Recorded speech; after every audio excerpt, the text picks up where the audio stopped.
ನಮಸ್ಕಾರ ಮಕ್ಕಳೇ, ನಾನು ಶಿವಲಿಂಗ್ ಹಿಡೆ, ಕನ್ನಡ ಭಾಷಾ ಶಿಕ್ಷಕ, ಸರ್ಕಾರಿ ಪ್ರೌಢಶಾಲೆ ಸಂತಪುರ್, ಔರಾದ ತಾಲೂಕು, ಬೀದರ್ ಜಿಲ್ಲೆ. ಮಕ್ಕಳೇ, ಇವತ್ತು ನಾವು ಸಿರಿ ಕನ್ನಡ ಪ್ರಥಮ ಭಾಷೆ ಕನ್ನಡ 9ನೇ ತರಗತಿಯ ಒಂದು ಪದ್ಯವನ್ನು ಅಧ್ಯಯನ ಮಾಡೋಣ. ಇಂದಿನ ತರಗತಿಯನ್ನು ಒಂದು ವಚನದೊಂದಿಗೆ ಪ್ರಾರಂಭ ಮಾಡೋಣ. ಕೇಳಿ.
ಕೇಳಿದ್ರಲ್ಲ ಮಕ್ಕಳೇ, ಈ ವಚನ ನಮಗೆ ಒಂದು ಜೀವನದ ಮುಖ್ಯವಾದ ಸಂದೇಶವನ್ನು ಕೊಡುತ್ತದೆ. ಯಾವುದು ಆ ಸಂದೇಶ? ಸತ್ಯವ ನುಡಿಯುವುದೇ ದೇವಲೋಕ. ನಾವು ಜೀವನದಲ್ಲಿ ಸತ್ಯವನ್ನು ನುಡಿಬೇಕು, ಮಿಥ್ಯವನ್ನು, ಸುಳ್ಳನ್ನು ನುಡಿಬಾರದು ಅಂತ. ಸತ್ಯವನ್ನು ನುಡಿದ್ರೆ ಯಾವುದೇ ಕಷ್ಟಗಳು ಬರುವುದಿಲ್ಲ. ನೋಡಿ ಮಕ್ಕಳೇ, ಇಲ್ಲೊಂದು ಚಿತ್ರ ಕಾಣ್ತಾ ಇದೆ ನಿಮಗೆ. ಇದನ್ನು ನೋಡಿದ್ರೆ ನಿಮಗೇನು ಅನ್ನಿಸ್ತಾ ಇದೆ? ಯಾವುದಾದ್ರೂ ಪದ್ಯ ಅಥವಾ ಯಾವುದಾದ್ರೂ ಕಥೆ ನೆನಪಿಗೆ ಬರ್ತಾ ಇದೆಯಾ? ಹೌದು, ಗೋವಿನ ಹಾಡು ಪದ್ಯ ಅಥವಾ ಪುಣ್ಯಕೋಟಿಯ ಕಥೆ. ಈ ಕಥೆ ನಿಮಗೆ ಗೊತ್ತಾ ಮಕ್ಕಳೇ? ಹಾಗಾದರೆ ಇದನ್ನು ನೀವು ಈ ಕಥೆಯನ್ನು ಬರೆದು ನಿಮ್ಮ ಶಿಕ್ಷಕರಿಗೆ ತೋರಿಸ್ರಿ. ಗೊತ್ತಿಲ್ಲ, ನಿಮ್ಮ ಶಿಕ್ಷಕರ ಹತ್ರ ಈ ಕಥೆಯನ್ನು ಕೇಳಿ. ಇದು ನಮ್ಮ ಕನ್ನಡದ ಸಂಸ್ಕೃತಿಯನ್ನು ಪ್ರತಿಬಿಂಬಿಸ್ತಕ್ಕಂಥ ಒಂದು ಕಥೆ. ಸತ್ಯವೇ ನಮ್ಮ ತಾಯಿ ತಂದೆ, ಸತ್ಯವೇ ನಮ್ಮ ಬಂಧು ಬಳಗ, ಸತ್ಯವಾಕ್ಯಕ್ಕೆ ತಪ್ಪಿ ನಡೆದರೆ ಮೆಚ್ಚನ ಪರಮಾತ್ಮನು. ಸತ್ಯವೇ ನನ್ನ ತಂದೆ ತಾಯಿ, ಸತ್ಯವೇ ನನ್ನ ಬಂಧು ಬಳಗ ಅಂತ ಸತ್ಯ ಮಾತನ್ನು ನುಡಿದು ಪುಣ್ಯಕೋಟಿ ಅಂತಕ್ಕಂಥ ಹಸು ತನ್ನ ಜೀವವನ್ನು ರಕ್ಷಿಸಿಕೊಳ್ತಕ್ಕಂತಹ ಕತೆ. ಇದು ಸತ್ಯದ ಮಹತ್ವವನ್ನು ಹೇಳ್ತಕ್ಕಂತಹ ಕತೆ. ನಮ್ಮ ಒಂದು ಜನಪದ ಮಾತಿದೆ, ಸತ್ಯಕ್ಕೆ ಸಾವಿಲ್ಲ, ಸುಳ್ಳಿಗೆ ಸುಖವಿಲ್ಲ ಅಂತ. ಅಂದ್ರೆ ಜೀವನದಲ್ಲಿ ಸತ್ಯವನ್ನು ಅಳವಡಿಸಿಕೊಳ್ಬೇಕು. ಒಂದು ವಚನ ಇದೆ ಹೀಗೆ: ಸತ್ಯವ ನುಡಿದೆವೆಂದೆಂಬಿರಿ, ಸತ್ಯ ನಿಮಗೆಲ್ಲರಿಗೆ ಸುಲಭವೇ, ಅದೇನು ಕಾರಣ ಸುಲಭವಲ್ಲ, ಸತ್ತಿಹೀರಾಗಿ. ಸತ್ಯವ ನುಡಿದವರಿಗೆ ಸಾವುಂಟೆ, ಸತ್ಯವ ನುಡಿವಲ್ಲಿ ಸಂದಿಲ್ಲದಿಪ್ಪ, ಕಪಿಲ ಸಿದ್ಧ ಮಲ್ಲಿಕಾರ್ಜುನಯ್ಯ ಹುಸಿಗೆ ಹುರುಡಿಗನು ಅಂತ. ಸತ್ಯ ನುಡಿಯುವುದು ಸುಲಭ ಅಲ್ಲ ಅಂತ ಬಹಳ ಜನ ಹೇಳ್ತಾರ. ಅದೇನು ಕಾರಣ ಸುಲಭವಲ್ಲ ಅಂತ ಇಲ್ಲಿ ವಚನಕಾರರು ಕೇಳ್ತಾ ಇದ್ದಾರೆ. ಅದಕ್ಕೆ ಸತ್ಯವಂತರಾಗ್ರಿ, ಸತ್ಯವ ನುಡಿದವರಿಗೆ ಸಾವಿಲ್ಲ. ಯಾರು ಹೇಳಿದ್ದು ಇದು ಅಂದ್ರೆ ಶಿವಯೋಗಿ ಸಿದ್ದರಾಮೇಶ್ವರರು. ಜೀವನದಲ್ಲಿ ಸತ್ಯದ ಮೌಲ್ಯವನ್ನು ಅಳವಡಿಸಿಕೊಳ್ಬೇಕು. ಅದಕ್ಕೆ ಇನ್ನೊಬ್ಬ ಮಹಾಪುರುಷರದ್ದು ಒಂದು ಕೊಟೇಶನ್ ಇದೆ: ಸತ್ಯಕ್ಕಾಗಿ ಯಾವುದನ್ನು ಬೇಕಾದರೂ ತ್ಯಾಗ ಮಾಡಿ, ಆದರೆ ಯಾವುದಕ್ಕೂ ಸತ್ಯವನ್ನು ತ್ಯಾಗ ಮಾಡಬೇಡಿ ಅಂತ ಸ್ವಾಮಿ ವಿವೇಕಾನಂದರು ಹೇಳಿರ್ತಕ್ಕಂತಹ ಒಂದು ಕೊಟೇಶನ್. ಹಾಗಾದರೆ ಮಕ್ಕಳೇ, ಸತ್ಯಕ್ಕಾಗಿ ಎಲ್ಲವನ್ನ ತ್ಯಾಗ ಮಾಡೋದಕ್ಕೆ ಸಾಧ್ಯನಾ ಅಂತ.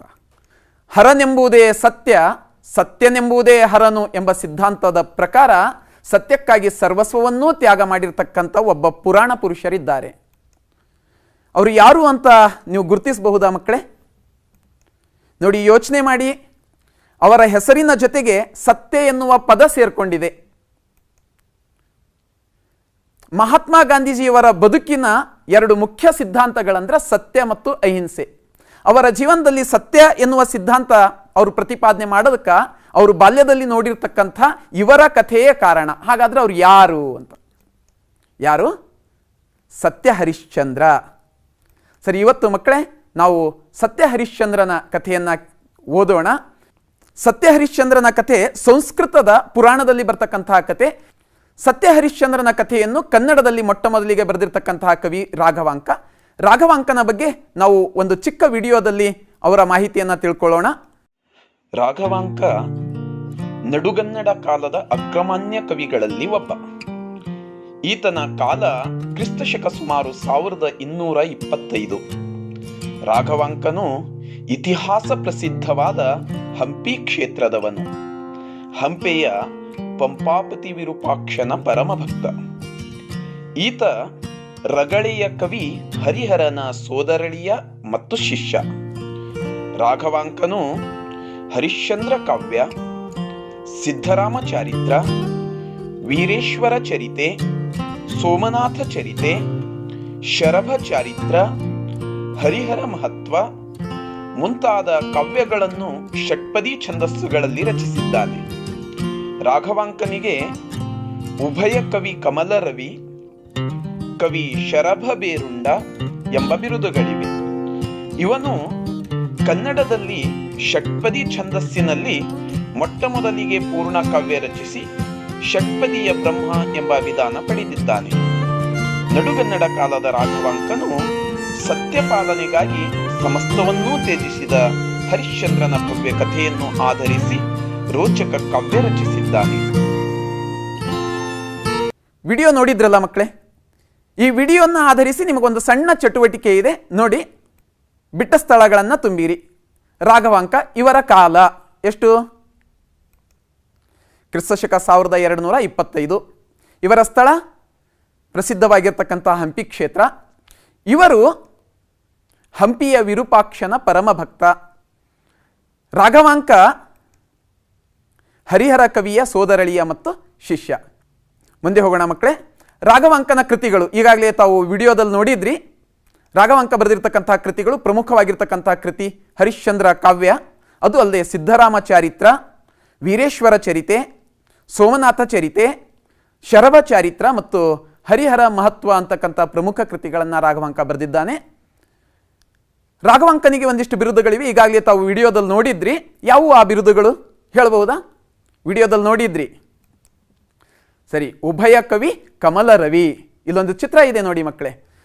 ಉಭಯ ಕವಿ ಕಮಲರವಿ ಉಭಯ ಕವಿ ಅಂದ್ರ ಎರಡೂ ಕಡೆ ಕವಿ. ಎರಡು ಕಡೆ ಅಂದ್ರೆ ಎಲ್ಲಿ? ಕನ್ನಡ ಮತ್ತು ಸಂಸ್ಕೃತದಲ್ಲಿ. ಕನ್ನಡಕ್ಕೆ ಕಮಲವಿದ್ದಂತೆ ಸಂಸ್ಕೃತಕ್ಕೆ ಸೂರ್ಯನಿದ್ದಂತೆ ರಾಘವಾಂಕ. ಹೀಗೆ ಎರಡು ಭಾಷೆಗಳಲ್ಲಿ ಪಂಡಿತನಾಗಿದ್ದನು. ಇನ್ನೊಂದು ಬಿರುದಿದೆ ಆತನಿಗೆ, ಕವಿ ಶರಭ ಬೇರುಂಡ. ಶರಭ ಮತ್ತು ಗಂಡ ಬೇರುಂಡ ಇವೆರಡು ಕಾಲ್ಪನಿಕ ಪ್ರಾಣಿಗಳು. ಈ ಶರಭ ಹೇಗಿದೆ ಅಂದ್ರ ಮುಖ ಸಿಂಹದ್ದು, ಅನಂತರ 8 ಕಾಲುಗಳುಳ್ಳ ಪ್ರಾಣಿ. ಹೀಗೆ ರಾಘವಾಂಕ ಕೂಡ ಈ ರೀತಿ ಇದ್ದ, ಉಭಯ ಭಾಷಾ ವಿಶಾರದನಾಗಿದ್ದ. ಈ ಗಂಡ ಬೇರುಂಡ ಇದೆ ನೋಡಿ, 2 ಮುಖದ ಪಕ್ಷಿ. ರಾಘವಾಂಕ ಕೂಡ 2 ಭಾಷೆಗಳಲ್ಲಿ ಪರಿಣಿತ ಅಂತ ಇದು ತೋರಿಸ್ಕೊಡುತ್ತೆ. ಇದನ್ನ ನಮ್ಮ ಕರ್ನಾಟಕದ ರಾಜಲಾಂಛನದಲ್ಲಿ ಅಳವಡಿಸಿಕೊಳ್ಳಲಾಗಿದೆ. ಕರ್ನಾಟಕ ರಾಜ್ಯದ ರಾಜಲಾಂಛನದಲ್ಲಿ ಅಳವಡಿಸಿಕೊಳ್ಳಲಾಗಿದೆ ನೋಡಿ. ಇದು ಅದರಲ್ಲಿ ನೀವು ಗುರುತಿಸಬೇಕು. ಇನ್ನೊಂದು ಬಿರುದಿದೆ ರಾಘವಾಂಕನಿಗೆ, ಷಟ್ಪದಿಯ ಬ್ರಹ್ಮ ಅಂತ. ಬನ್ನಿ ಮಕ್ಕಳೇ, ಒಂದು ಚಟುವಟಿಕೆಯನ್ನು ಮಾಡೋಣ. ಅಕ್ಷರಗಳನ್ನು ಸರಿಯಾಗಿ ಜೋಡಿಸಿ ಅರ್ಥವತ್ತಾದ ಪದವನ್ನು ರಚನೆ ಮಾಡಬೇಕು. ಎಸ್, ಮೊದಲನೇ ಇದರಲ್ಲಿ ಹ, ನಂತರ ಏನು ರಿ, ಮತ್ತೇನು ಬರುತ್ತೆ ನೋಡಿ. ಈಗ ಏನು ಮಾಡಬೇಕು? ಹರಿಶ್ಚಂದ್ರ. ಓ, ಮುಂದಿದ್ದು ಗೊತ್ತಾಗ್ತು. ಏನು ಬರಬೇಕು? ಕಾ. ಅದೇ ರೀತಿ ಈಗ ವ್ಯ, ಹರಿಶ್ಚಂದ್ರ ಕಾವ್ಯ, ರಾಘವಾಂಕನ ಪ್ರಸಿದ್ಧವಾಗಿರ್ತಕ್ಕಂತಹ ಕೃತಿ. ಅದೇ ರೀತಿ ಮುಂದಿನ ಪದವನ್ನು ನೋಡಿ ಮಕ್ಕಳೇ. ಏನು ಬರಬೇಕು? ಶ. ಈಗ ಇನ್ನೊಂದು ಅಕ್ಷರವನ್ನು ಆಯ್ದುಕೊಳ್ಳಿ. ಅಲ್ಲಿಂದ ಯಾವ ಅಕ್ಷರ ಬರುತ್ತೆ ನೋಡಿ? ಶ ರ. ಸರಿ, ಈಗ ಇನ್ನೊಂದು ಅಕ್ಷರ. ಓ, ಗೊತ್ತಾಗ್ತು. ಮುಂದಿನ ಅಕ್ಷರಗಳು ಗೊತ್ತಾದು ಅಲ್ಲ. ಏನು ಬರಬೇಕು? ಶರಭ ಚಾರಿತ್ರ. ಸರಿ ಇದೆ ಮಕ್ಕಳೇ. ಹಾಗಾದರೆ ಮಕ್ಕಳೇ, ಇವತ್ತು ನಾವು ರಾಘವಾಂಕನ ಪ್ರಸಿದ್ಧ ಕೃತಿಯಾಗಿರ್ತಕ್ಕಂಥ ಹರಿಶ್ಚಂದ್ರ ಕಾವ್ಯ, ಈ ಕೃತಿಯ ಒಂದು ಪದ್ಯಭಾಗವನ್ನು ಓದೋಣ. ಈ ಪದ್ಯ ಭಾಗವನ್ನು ರಾಘವಾಂಕ ಕವಿ ವಿರಚಿತವಾದ ಪ್ರಸ್ತುತ ಪದ್ಯ ಭಾಗವನ್ನು ಶ್ರೀ TS ವೆಂಕಣ್ಣಯ್ಯ ಅವರು ಸಂಪಾದಿಸಿರುವ ಹರಿಶ್ಚಂದ್ರ ಕಾವ್ಯ ಸಂಗ್ರಹ ಗ್ರಂಥದ ವಿಶ್ವಾಮಿತ್ರ ಆಶ್ರಮ ಪ್ರವೇಶ ಭಾಗದಿಂದ ಆಯ್ದು ನಿಗದಿಪಡಿಸಲಾಗಿದೆ. ಪದ್ಯ ನಿನ್ನ ಮುತ್ತಿನ ಸತ್ತಿಗೆ ನಿತ್ತು ಸಲವು, ಅದರಲ್ಲಿರ್ತಕ್ಕಂತಹ ಕಲಿಕಾಂಶಗಳು. ಈ ಪದ್ಯವನ್ನು ಓದುವುದರಿಂದ ನಾವು ನಡುಗನ್ನಡ ಕಾಲದ ಸಾಹಿತ್ಯದ ಪರಿಚಯವನ್ನು ಮಾಡ್ಕೊಳ್ತೀವಿ, ಷಟ್ಪದಿ ಛಂದಸ್ಸಿನ ಪರಿಚಯ ಮಾಡ್ಕೊಳ್ತೀವಿ, ಕವಿ ರಾಘವಾಂಕನ ಪರಿಚಯವನ್ನು ಮಾಡ್ಕೊಳ್ತೀವಿ, ಜೊತೆಯಲ್ಲಿ ಪುರಾಣ ಪುರುಷ ಸತ್ಯ ಹರಿಶ್ಚಂದ್ರನ ಕಥೆಯನ್ನು ತಿಳಿದುಕೊಳ್ತೀವಿ, ಜೊತೆಯಲ್ಲಿ ನಮ್ಮ ಬದುಕಿನಲ್ಲಿ ಅಳವಡಿಸಿಕೊಳ್ಳಬೇಕಾದ ಸತ್ಯ ಹಾಗೂ ನಿಯಮ ಪರಿಪಾಲನೆಯ ಮೌಲ್ಯಗಳನ್ನು ನಾವು ಇಲ್ಲಿ ಕಲಿತೀವಿ.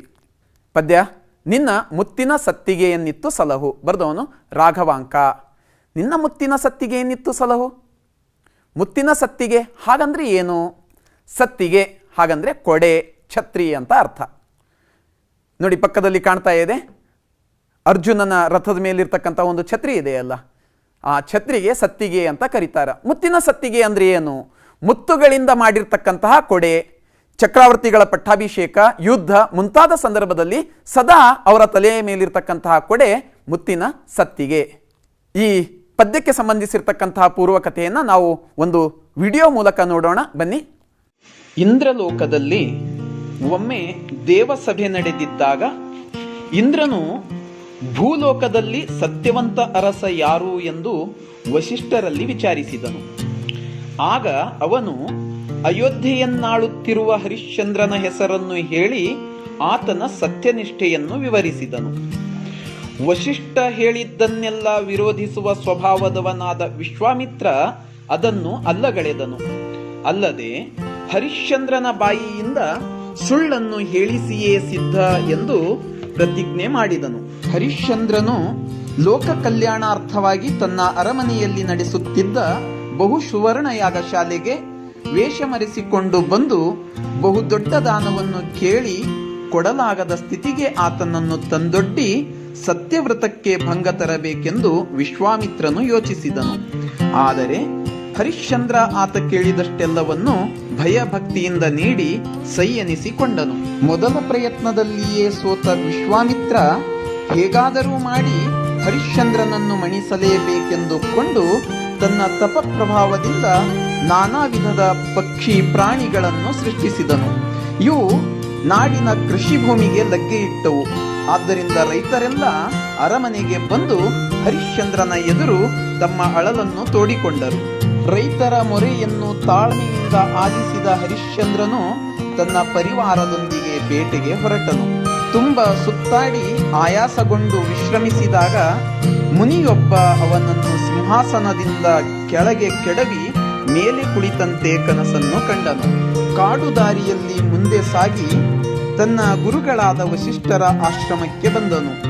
ಅವರು ಸತ್ಯನಿಷ್ಠೆಯನ್ನು ಉಳಿಸಿಕೋ, ಮುಂದೆ ಸಿಗುವ ವಿಶ್ವಾಮಿತ್ರನ ಆಶ್ರಮಕ್ಕೆ ತಪ್ಪಿಯೂ ಕಾಲಿಡಬೇಡ ಎಂದು ಎಚ್ಚರಿಸಿದರು. ಹರಿಶ್ಚಂದ್ರನು ಬೇಟೆಯಾಡುತ್ತಾ ಅವನಿಗೆ ಅರಿವಿಲ್ಲದಂತೆ ವಿಶ್ವಾಮಿತ್ರನ ಆಶ್ರಮಕ್ಕೆ ಬಂದನು. ಆಗ ವಿಶ್ವಾಮಿತ್ರನು ತನ್ನ ಕೋಪದಿಂದ ಗಾನರಾಣಿಯರನ್ನು ಸೃಷ್ಟಿಸಿ ಸರ್ವಬುದ್ಧಿಗಳನ್ನೂ ಬಳಸಿ ಅವನನ್ನು ಮರುಳು ಮಾಡುತ್ತೀರಿ ಎಂದು ಹೇಳಿ ಹರಿಶ್ಚಂದ್ರನ ಬಳಿಗೆ ಕಳುಹಿಸಿದನು. ವಿಡಿಯೋ ನೋಡಿದ್ರಲ್ಲ ಮಕ್ಕಳೇ, ಹರಿಶ್ಚಂದ್ರ ಕಾಡಿನಲ್ಲಿ ಅಲೆದಾಡಿದ್ದಾನೆ. ಅಲೆದಾಡಿ ವಿಶ್ವಾಮಿತ್ರ ಆಶ್ರಮಕ್ಕೆ ಬಂದಿದ್ದಾನೆ. ಹೀಗೆ ಕಾಡಿನಲ್ಲಿ ಅಲೆದಾಡಬೇಕಾದ್ರೆ ಅವನಿಗೆ ಕಾಡಿನಲ್ಲಿ ಸಾಕಷ್ಟು ಕಷ್ಟಗಳು ಕಾಡ್ತವ. ಬಂದು ಆಯಾಸಗೊಂಡು ಒಂದು ಕಡೆ ಕೂತಾಗ ಗಾನರಾಣಿಯರು ಬಂದು ನರ್ತಿಸಿ ಅವನ ಕ್ಲೇಶಗಳನ್ನು ಪರಿಹಾರ ಮಾಡ್ತಾರ. ಹರಿಶ್ಚಂದ್ರನಿಗೆ ಮನವುಕ್ಕಿ ಅವರಿಗೆ ಮಣಿದೊಳಿಗೆಗಳನ್ನು ಕೊಡ್ತಾನ. ಗಾನರಾಣಿಯರು ಅವುಗಳನ್ನು ತಿರಸ್ಕಾರ ಮಾಡಿ ಮುತ್ತಿನ ಸತ್ತಿಗೆಯನ್ನು ಕೊಡು ಅಂತ ಕೇಳ್ತಾರ. ಇದನ್ನು ನಾವು ಈ ಪದ್ಯದಲ್ಲಿ ನೋಡ್ತೀವಿ. ಪದ್ಯವನ್ನು ಓದೋಣ ಮಕ್ಕಳೇ. ಸಂದ ಕಾರಿರುಳು ಕನ್ಯೆಯರು ಹಗಲಂ ನೋಡಲೆಂದು ಬಂದರೋ, ಸುರಾಸುರರ ಬುದಿಯಂ ಮಥಿಸುವೊಂದು ಹೊಸ ವಿಷದ ಹೊಗೆ ಹೊಯ್ದು ಕಗ್ಗನೆ ಕಂದಿ ಜಲದೇವಿಯರು ಮನದಲ್ಲಿ ನೊಂದು ಮಾನಿಸರಾದರು. ಕಮಲಜಂ ನೀಲದಿಂದ ಮಾಡಿದ ಸಾಲ ಭಂಜಿಕೆಗಳು ಒದವಿ ಜೀವಂದಳೆದವೋ ಎನಿಪ್ಪಂದದಿಂ ಬಂದರ್ ಅಂಗನೆಯರ್ ಅವನೀಶ ನೆಡೆಗೆ. ಸಂದ ಕಾರಿರುಳು, ಈ ಪದ್ಯದಲ್ಲಿ ಬರ್ತಕ್ಕಂಥ ಪದಗಳ ಅರ್ಥವನ್ನು ನೋಡೋಣ. ಕಾರಿರುಳು ಅಂದರೆ ಕಪ್ಪಾದ ಇರುಳು, ಗಾಢವಾದ ಕತ್ತಲೆ ಅಂತ, ಕರಿದಾದ ಪ್ಲಸ್ ಇರುಳು. ಸುರರು, ಸುರರು ಅಧಿಕ್ ಸುರರು ಅಂದ್ರೆ ಸುರರು ಅಂದ್ರೆ ದೇವರು, ಅಸುರರು ಅಂದ್ರೆ ರಾಕ್ಷಸರು. ಕಮಲಜಂ, ಕಮಲದಲ್ಲಿ ಜನಿಸಿದವನು ಯಾರು ಅಂದ್ರೆ ಬ್ರಹ್ಮ. ಅವನೀಶ, ಅವನಿಗೆ ಅಂದರೆ ಭೂಮಿಗೆ ಈಶನಾದವನು. ಯಾರು? ರಾಜ. ಇಲ್ಲಿ ಹರಿಶ್ಚಂದ್ರ ಅಂತ ಅರ್ಥ. ಮಕ್ಕಳೇ, ಈ ಪದಗಳ ಅರ್ಥವನ್ನು ನಾನು ಬಿಡಿಸ್ಕೊಟ್ಟಿದ್ದೀನಿ. ಕಾರಣ ಇವುಗಳಲ್ಲಿ ಒಂದು ಸಮಾಸ ಅಡಗಿದೆ. ಹಾಗಾದರೆ ಇವು ಯಾವ ಸಮಾಸಗಳು ಅಂತ ಗುರುತಿಸಬೇಕು. ಗುರುತಿಸಿ ಪ್ರತಿಯೊಂದು ಸಮಾಸಕ್ಕೆ 10 ಉದಾಹರಣೆಗಳನ್ನು ಬರೆದು ನಿಮ್ಮ ಶಾಲೆಯ ಕನ್ನಡ ಭಾಷಾ ಶಿಕ್ಷಕರಿಗೆ ತೋರಿಸಿ. ಇದು ನಿಮಗೊಂದು ಚಟುವಟಿಕೆ. ಹಾಗಾದರೆ ಈ ಪದ್ಯಭಾಗದ ಅರ್ಥ ಏನು ಅಂತ ನೋಡೋಣ. ಸಂದ ಕಾರಿರುಳು ಕನ್ಯೆಯರು ಹಗಲಂ ನೋಡಲೆಂದು ಬಂದರು. ಗಾಢವಾದ ಕತ್ತಲೆಯೇ ಅದು ಕನ್ಯೆಯರ ರೂಪವನ್ನು ಧರಿಸಿ ಹರಿಶ್ಚಂದ್ರನನ್ನು ನೋಡಲು ಬಂದಿದ್ದಾರೆ ಎನ್ನುವಂತೆ ಕಾಣುತ್ತಿತ್ತು. ಆ ಗಾನರಾಣಿಯರು ಹೀಗೆ ಕಾಣುತ್ತಿದ್ದರು.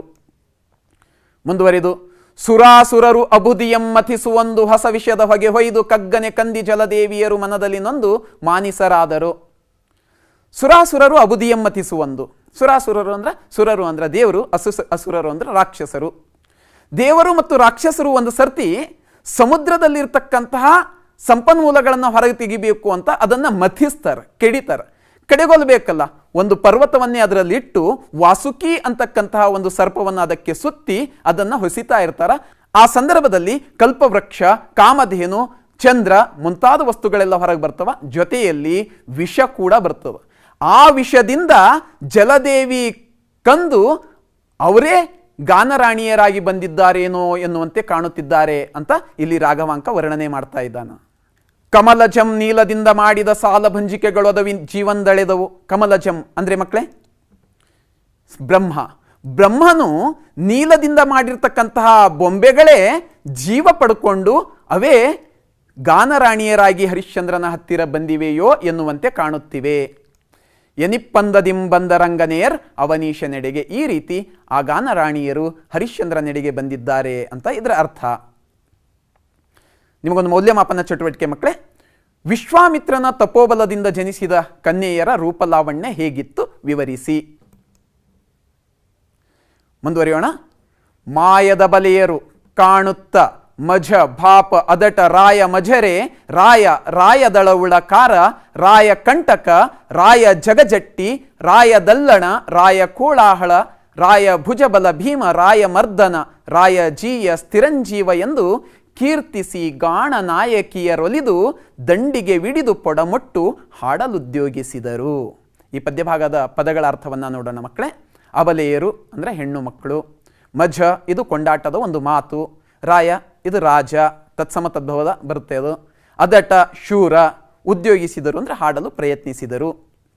ಸೊ ಇದರ ಅರ್ಥ, ಹರಿಶ್ಚಂದ್ರನ ಹತ್ತಿರ ಬಂದ ಮಾಯಾ ಸ್ತ್ರೀಯರು ಹರಿಶ್ಚಂದ್ರನನ್ನು ಹೊಗಳಿ ಹಾಡಲು ಪ್ರಾರಂಭಿಸಿದರು.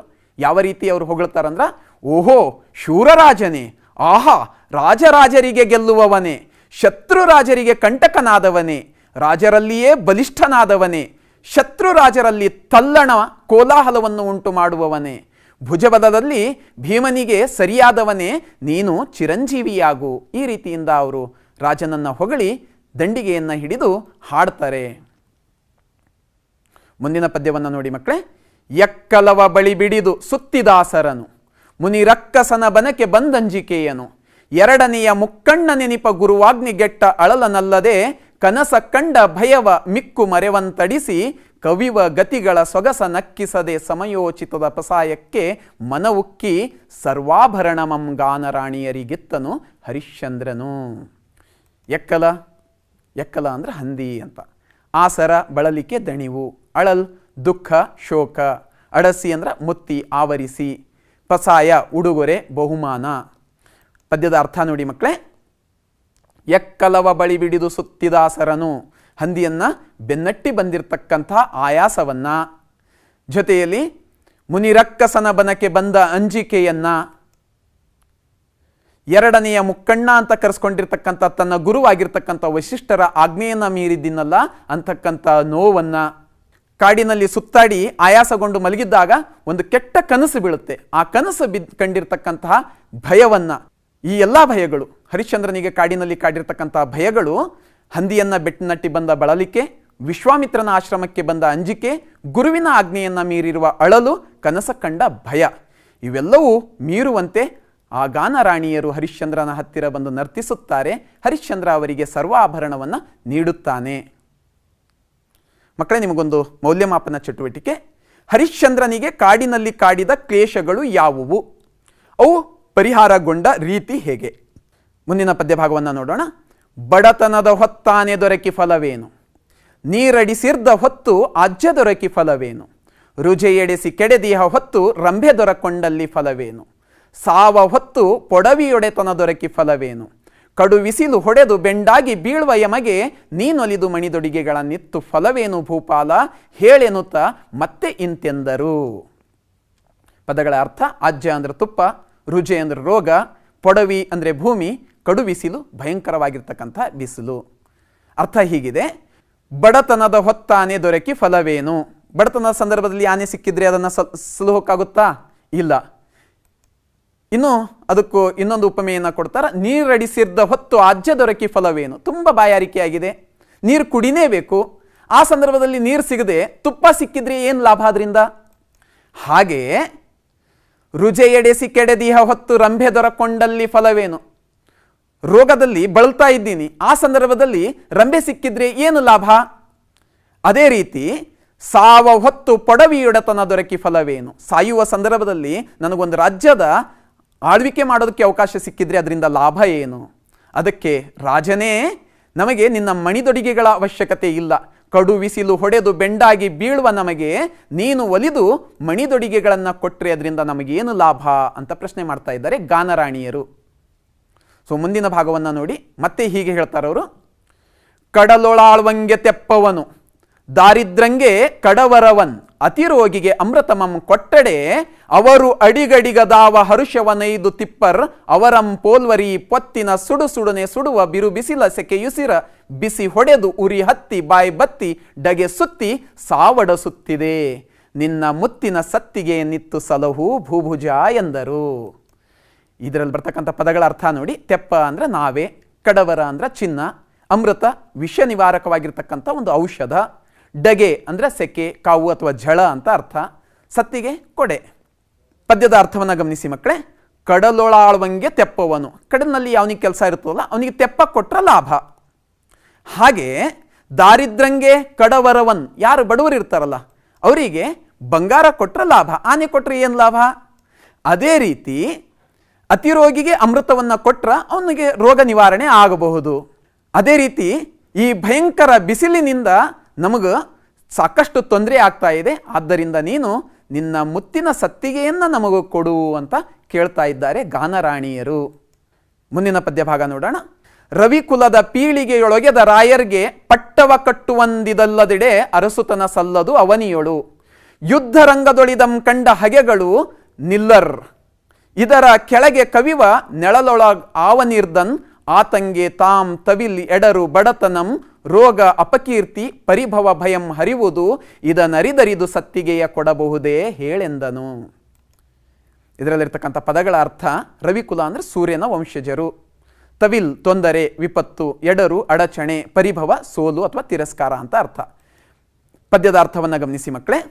ರವಿಕುಲದ ಪೀಳಿಯೊಳಗ ಯಾರು ಹುಟ್ಟಿರ್ತಾರಲ್ಲ ಅವರಿಗೆ ಪಟ್ಟವನ್ನು ಕಟ್ಟಬೇಕಾದ್ರೆ ಸತ್ತಿಗೆ ಬೇಕು.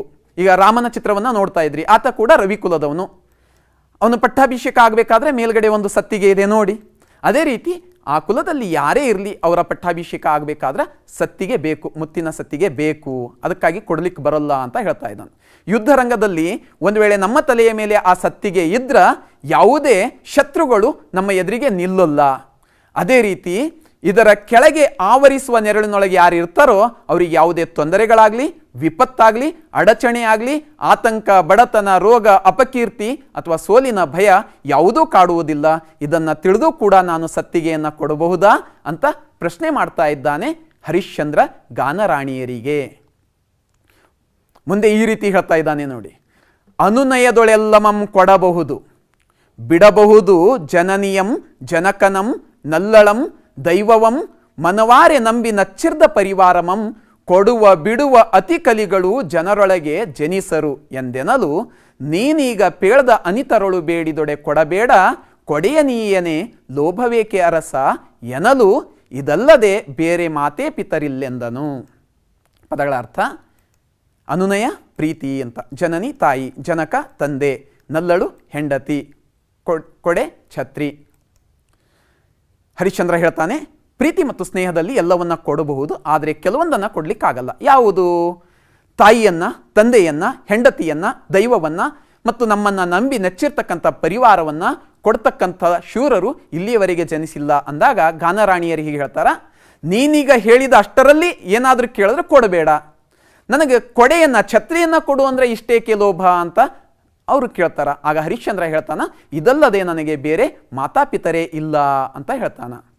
ಆಗ ಹರಿಶ್ಚಂದ್ರ ಹೇಳ್ತಾನ, ಲೋಗರಿಗೆ ಕೊಡಬಾರದಾಗಿ ಸತಿ, ವಂಶಗತವಾಗಿ ಬಂದುದರಿಂದ ತಂದೆ, ಪಟ್ಟವ ಕಟ್ಟುವಾಗಲ್ ಅರ್ಚಿಸಿಕೊಂಬುದಾಗಿ ದೈವಂ, ನೆಳಲ ತಂಪನೊಸೆದಿಯುವುದಾಗಿ ಸಾಗಿಸುವ ತಾಯಿ, ಧುರದೊಳ್ ಅರಿಗಳಂ ನಡುಗಿಸುವುದಾಗಿ ಚತುರಂಗ ಬಲವೆನಿಸಿತಿ ಛತ್ರವೆಂಬಾಗಳ್, ಇದನ್ ಅರಿದರಿದು ಬೇಡುವವರನ್ ಅತಿಮರುಳರೆನ್ನರೆ ಮೂಜಗದೊಳು.